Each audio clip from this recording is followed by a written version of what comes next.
Easements are not absolute rights, but restrictive limitations upon the property of others.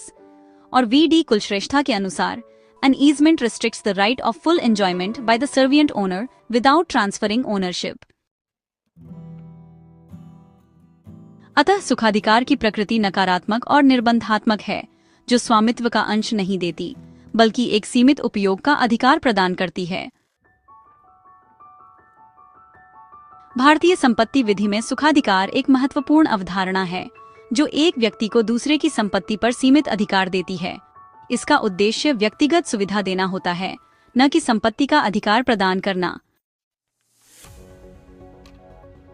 भारतीय सुखाधिकार अधिनियम 1882 की धारा 4 के अनुसार, जब कोई व्यक्ति किसी अन्य की भूमि के कुछ हिस्से का एक सीमित उपयोग किसी निश्चित उद्देश्य से करता है, जैसे रास्ता निकालना, पानी लेना आदि, तो वह सुखाधिकार कहलाता है।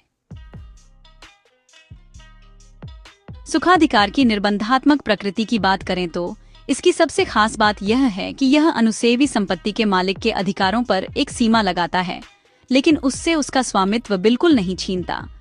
इसे आप इस तरह समझ सकते हैं। पहला, सीमित उपयोग अधिष्ठायी व्यक्ति केवल किसी विशेष प्रयोजन से ही संपत्ति का उपयोग कर सकता है, जैसे कि रास्ता, नाली या जल आदि।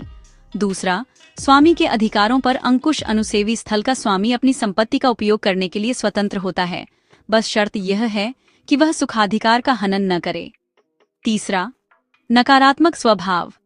सुखाधिकार यह नहीं कहता कि अनुसेवी कुछ करेगा, बल्कि यह कहता है कि वह कुछ नहीं करेगा जो अधिष्ठायी के अधिकार में हस्तक्षेप करे। और चौथा, स्वामित्व नहीं देता। सुखाधिकार पूर्ण अधिकार नहीं बल्कि केवल एक सीमित दखल होता है।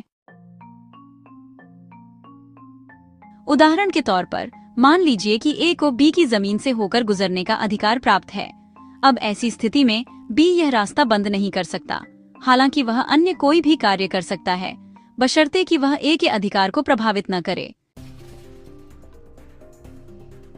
अब अगर हम महत्वपूर्ण केस लॉ की बात करें तो कमेश्वर प्रसाद बनाम राजकुमारी रतन कुमारी AIR 1933 में सुप्रीम कोर्ट ने यह माना कि ईजमेंट का असली उद्देश्य सुविधा देना है, स्वामित्व समाप्त करना नहीं। रामनाथ बनाम सेक्रेटरी ऑफ स्टेट सन 1916 में सुखाधिकार स्वामित्व का हस्तांतरण नहीं है, बल्कि अनुसेवी के स्वामित्व पर एक सीमित अधिकार है। विद्वानों के विचार के अनुसार डॉ.R.K.